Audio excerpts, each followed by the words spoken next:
ప్రతి జన్మ నీతోని మూడేశాడు బ్రహ్మ అనే నమ్మి నీ పేరే జపించానులేమ్మా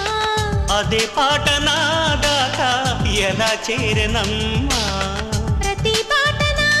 వైపే నిన్నే పంపెనమ్మా నిరంతరం నీవు సేదో నను రమ్మన్నది